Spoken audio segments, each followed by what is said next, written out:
Hello friends, எல்லாரும் நல்லா இருக்கீங்களா? என்னதான் நம்ம குழந்தைங்களுக்கு பார்த்து பார்த்து ஹெல்தியான ஃபுட் பண்ணி கொடுத்தாலும் அவங்களுக்கு இந்த நூடுல்ஸ் மேல இருக்கிற அடிக்ஷன் போறதே கிடையாதுங்க.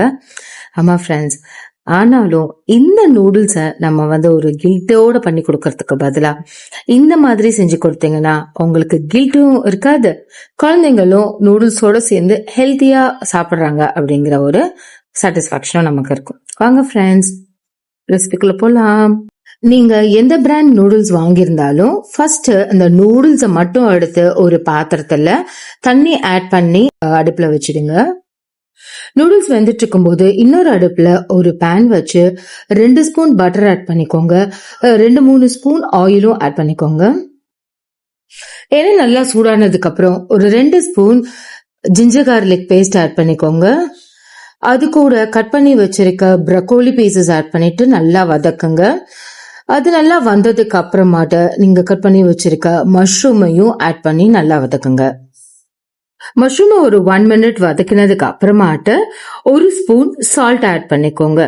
சால்ட் ஆட் பண்ணிட்டு அதை நல்லா மிக்ஸ் பண்ணி விட்டுடுங்க. அதுக்கப்புறம் 1 ஸ்பூன் சில்லி ஃபிளேக்ஸ் ஆட் பண்ணிக்கோங்க. அண்ட் அது கூட 2 ஸ்பூன் டொமேட்டோ கெச்சப் ஆட் பண்ணிக்கோங்க. ஆட் பண்ணி இதை நல்லா வதக்கி விடுங்க.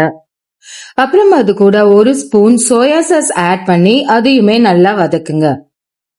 அப்புறம் இந்த மிக்ஸ் கூட 1 ஸ்பூன் சுகர் ஆட் பண்ணிக்கோங்க. சுகர் ஆட் பண்ணிட்டு அதை நல்லா மிக்ஸ் பண்ணிக்கோங்க. சுகர் ஆட் பண்ணும்போது இந்த டேஸ்ட் ரொம்ப பேலன்ஸ்டா இருக்கும், அதனாலதான் நம்ம சுகர் ஆட் பண்றோம். சுகர் ஆட் பண்ணி முடிச்சுட்டு நல்லா மிக்ஸ் பண்ணிட்டதுக்கு அப்புறமாட்ட நம்ம ஆல்ரெடி வேக வச்சிருக்கோம் இல்லையா நூடுல்ஸ், வேற ஒரு பாத்திரத்துல அந்த நூடுல்ஸை நம்ம நல்லா வடிகட்டிட்டு இதுல நீங்க ஆட் பண்ணிக்கலாம். உங்களுக்கு ட்ரையா நூடுல்ஸ் சர்வ் பண்ணணும் அப்படின்னா நீங்க வடிகட்டிக்கோங்க. பட் கொஞ்சம் சூப்பியா சர்வ் பண்ணணும் அப்படின்னு நீங்க நினைச்சுன்னா அதுல இருக்க தண்ணியோட அப்படியே சேர்த்து நீங்க ஆட் பண்ணிக்கலாம். நூடுல்ஸ் ஆட் பண்ணதுக்கு அப்புறம் நல்லா அதை மிக்ஸ் பண்ணி விடுங்க. சோ தட் அந்த வெஜ்ஜீஸோட அந்த நூடுல்ஸ் நல்லா பிளெண்ட் ஆகட்டும். அப்பதான் அந்த ஸ்பைசினஸ் எல்லாம் அதுல இறங்கும். ஒன்ஸ் இது நல்லா மிக்ஸ் பண்ணி முடிச்சதுக்கு அப்புறமாட்ட உங்களுக்கு வேணும்னா நீங்க நம்மளோட அந்த நூடுல்ஸ் மசாலா இருக்கும் இல்லையா, அதையே கூட ஆட் பண்ணிக்கலாம். நான் இங்க நூடுல்ஸ் மசாலா தான் ஆட் பண்ணிருக்கேன். பட் உங்களுக்கு நூடுல்ஸ் மசாலா ஆட் பண்ண விருப்பம் இல்ல அப்படி இல்லைன்னா normal chilli powder 1 spoon add பண்ணிக்கலாம். அது கூட கட் பண்ணி வச்சிருக்க ஸ்ப்ரிங் ஆனியன்ஸ் ஆட் பண்ணிக்கோங்க. இப்போ உங்களுக்கு ட்ரையா தான் நீங்க சர்வ் பண்ண போறீங்க அப்படின்னா இதையே மிக்ஸ் பண்ணி நீங்க சர்வ் பண்ணலாம். பட் நான் இங்க சூப்பியா சர்வ் பண்ண போறேன், அதனால ஹாட் வாட்டர் இங்க ஆட் பண்ணிருக்கேன். ஹாட் வாட்டர் ஆட் பண்ணிட்டு அதை நல்லா மிக்ஸ் பண்ணிட்டு ஒரு பாயில் வர வரை